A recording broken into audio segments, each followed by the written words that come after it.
Om Namo Bhagavate Vasudevaya. Hello everyone, Namaste. Welcome to the sixth video on Dhyana Yoga.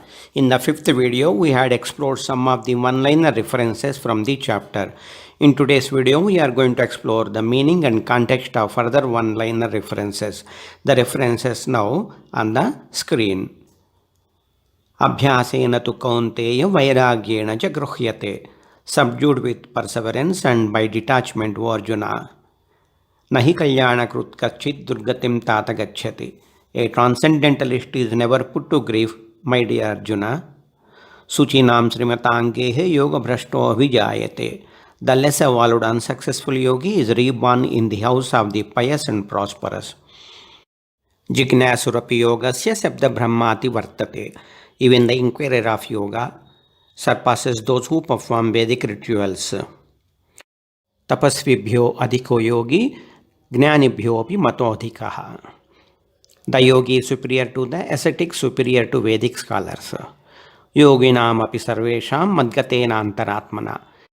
He whose mind is ever absorbed in me is the best of all the yogis. Now let us understand the references in detail. The first one on the screen. abhyāsena tu kaunteya vairāgyeṇa gṛhyate. Subdued with perseverance and by detachment, O Arjuna. Bhagawan Krshna said, undoubtedly, O Arjuna, the mind is restless and difficult to restrain, but it is subdued by any constant vigorous spiritual practice with perseverance and by detachment. The two important hallmarks of controlling mind are sadhana and detachment. What is detachment? Detachment with sense gratification is the pivotal thing to achieve control over the mind. How to get detachment? Knowledge of sense objects will reveal the essential nature of all those sense objects that we cherish to experience and we strive to gain. What is the essential nature of sense objects? That the experience of pleasure or happiness that we derive from sense objects is transitory. It ceases to exist after a while. For example, a person who has liking for a sweet dish will relish the taste until he consumes a few. Beyond that, he would start feeling distaste. He would not like to have even a glance at them after consuming a few. We derive the same experience with every sense objects. We need to understand that there is no real happiness in the sense objects. This is the very essential nature of every worldly experience that we hanker for.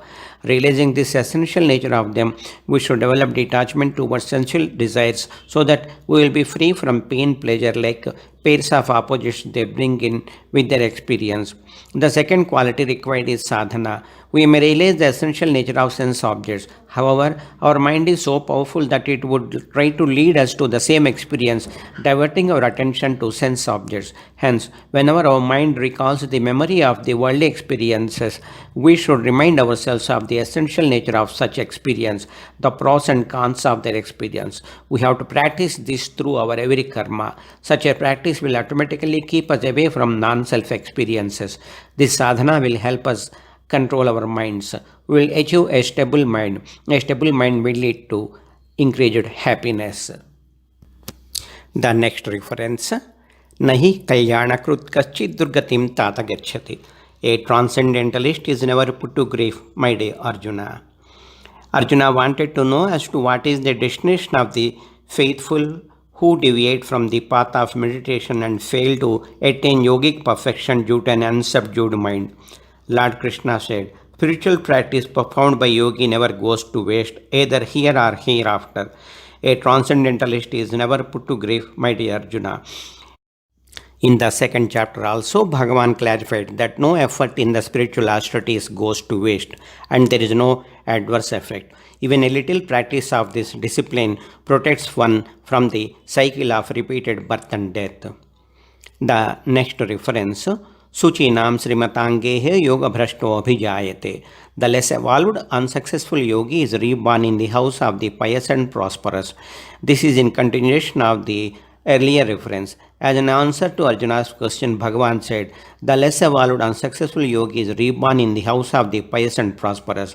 The highly evolved unsuccessful yogi attains the worlds of pure doing, having dwelt there for many years, is born in a spiritually advanced, blessed family. A birth like this is very difficult indeed to obtain in this world.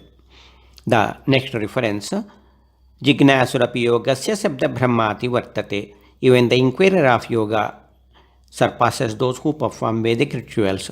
The unsuccessful yogi is instinctively carried towards God by virtue of the impressions of yogic practices of previous lives. Even the inquirer of yoga surpasses those who perform Vedic rituals. Having attained jnana, the yogi gets freedom from performing Vedic rituals. He remains to be a total renouncer established in the experience of the self. Next reference, tapasvibhyo adhiko yogi jnanibhyopi mato adhikaha. The yogi is superior to the ascetic, superior to Vedic scholars. The yogi is superior to the ascetics. The yogi is superior to the Vedic scholars. The yogi is superior to the ritualists. Therefore, Arjuna, be a yogi. Those who are yet to decimate the footprints of past lives, who are yet to attain purity of intellect, are those who crave worldly and ethereal pleasures would engage in Vedic rituals. A yogi who has decimated his karmic bondage in the yoga of devotion and jnana is superior to the ascetics. He is superior to the Vedic scholars and ritualists. The next reference, yoginam api sarvesham madgatena antaratmana. He whose mind is ever absorbed in me is the best of all yogis. And I consider the yogi devotee who lovingly contemplates me with supreme faith and whose mind is ever absorbed in me to be the best of all the yogis. He who establishes me in his mind, who has pure devotion and faith in Vasudeva, and whoever experiences the Vasudeva Tattva is the best yogi of all. With this video, we conclude the 6th chapter, Jnana Yoga. I hope you find the videos informative in your learning. We will try to understand Jnana Vijnana Yoga, chapter 7 through ensuing videos. If you have any questions, please let me know the same in the comments below. I will respond to them appropriately in the spirit of Bhagavan's teachings. Let us remember the sacred words. Bhagavad Gita is the ultimate spiritual sadhana. Om Krishna.